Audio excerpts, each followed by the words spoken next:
And back in the studio is Lisa Waters-Lane. She comes each week just to inspire us, to share some garden insight that, well, we just want a woman's perspective sometimes, because otherwise all the garden shows are put together by men.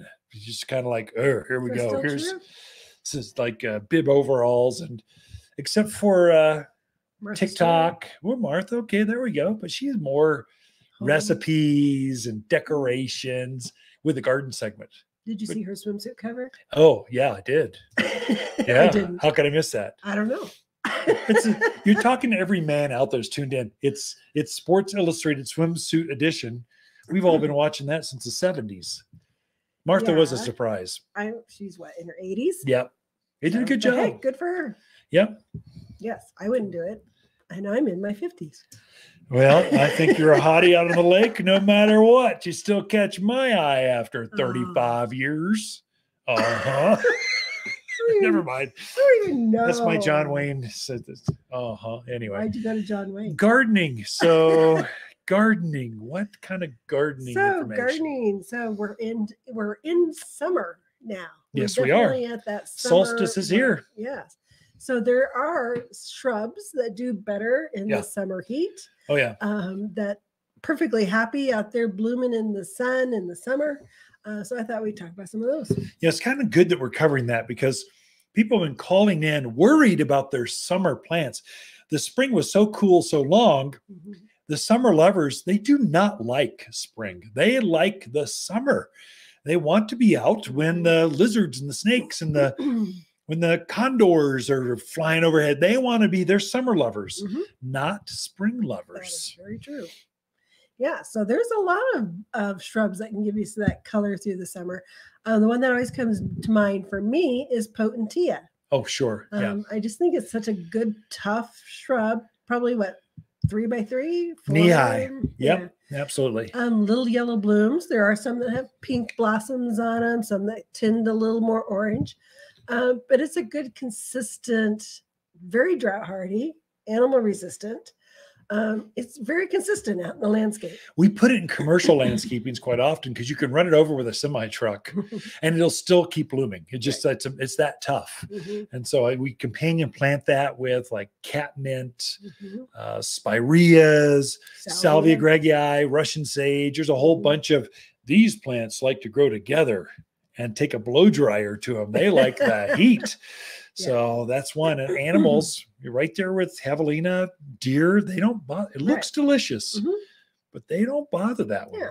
So I'd say that's a really good one out for those hot spots that are difficult to put things in. What, a yellow flower about the size of a quarter, something like that? Perfect. Yeah. So another one that I think does fabulous is the Rose of Sharon. Yeah. A type of hibiscus. So those, it's not the great big bloom like you see on the tropicals, but you get a lot of blooms on a plant.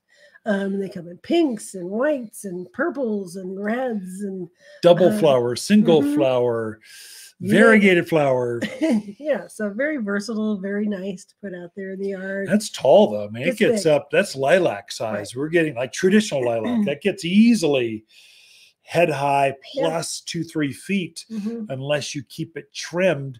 And literally, you and I have had some Rose of Sharons or hibiscus that have had so many flowers, we had to stake it back up because it just was so laden with flowers, you couldn't see the foliage. It's an amazing plant. It is. So that's another good one that I really like. What about just roses? Yeah. Rose of Sharon. Well, summer bloom. They look great in the spring and the fall. They'll have everbloomers have flowers on them year round. Yeah. I think the shrub roses do better in the heat and in blooming. I think they're more of a continual bloomer than, say, the hybrid tea or the grandifloras. So definitely those are. And Monrovia has some really nice kind of new ones in their perfume line, nice. They call them. Shrub rose, but perfumed or fragrant. Very fragrant, too. I was very impressed on the smell on them. And it takes a lot for me to smell things nowadays, but I could smell those. So very, very fragrant. Butterfly bush. Classic. Yeah. Yeah, and that's another one that can get big. Certain Black Knight, Pink Delight, those are the ones that get 6-8 feet tall. definitely get huge. But they've come out with different series of them. So the Buzz series, I think it's about 4 to 5, like Miss Violet, Miss Ruby, really striking colors like magenta pink and dark purple. So there's some really good colors in that line that are more well behaved. Yeah, I just planted a red butterfly bush just off the patio. It's little. It's just a little guy, and maybe it's not even knee high yet. It's growing fast. And I was cleaning up some mimosa trees, the dead branches, and I dropped some on it. And it just smacked it. I think it'll recover. I gave it some root and grow. It was. So it'll come back. It's one of those accidents. Just happens. This is why you should prune in the winter. February. I hear you. I just didn't. So I had some dead branches that were bothering me. I was taking them out. And then it took out our brand new butterfly. You know what? We own a garden center. If it doesn't make it, I'll bring home another one. I was looking so happy. And so they also have another series called the Pugster series. Those get about 2 by 2.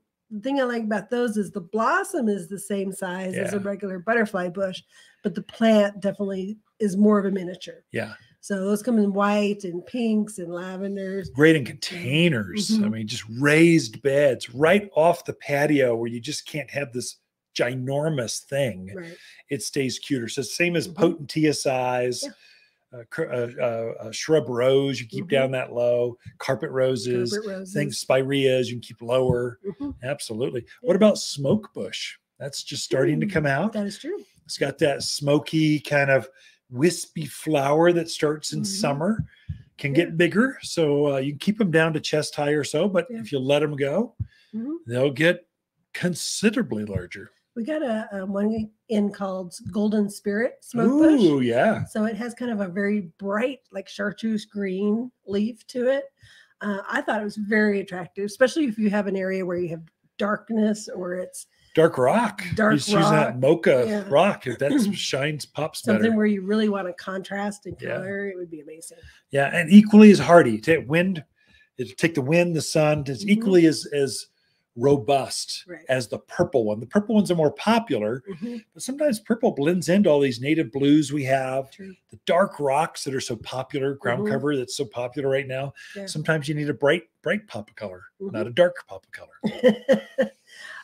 Crepe myrtles. Oh, sure. Classic. That's another one that people don't realize we can grow crepe myrtle. Crepes grow great here. They do. We don't usually do the big trees like maybe you find in Texas and Southern Cal or the southern parts of this country, but they do beautiful. And the colors on the crepe myrtles are just so bright, so intense. You kind of drive by and you're like, oh, what is that? Because they just really catch your eye. You know, it's been looking striking the last few weeks are tree roses. So they have just they're trained to be a miniature tree, and then they get, I don't know, 4 foot around or so, and they are just covered with flowers right now. They're quite striking. And I think we don't think of roses. We think of them as high maintenance, like poodles or something out in the yard. They need a haircut every 2 weeks. They aren't. They can be super easy, especially in a drier, brighter climate like we are. We don't get the mildew. We don't get black spot. We don't have as many issues with June beetles, and we just don't have those. And so I think they should be considered more often, even from folks that maybe go, I saw my grandparents deal with those. They were always out there. Well, you don't have to be. I think they can be nicer. What else? Caryopteris. Oh, sure. Blue mist, bluebeard. Yeah. That's another one. Put it in the heat, boy, and it's happy. Desert willow. We could go on and on and on. Chased tree. But we are out of time. Thank you, Lisa, for coming in. Ken and Lisa Lain, the Mountain Gardeners. Be right back after this.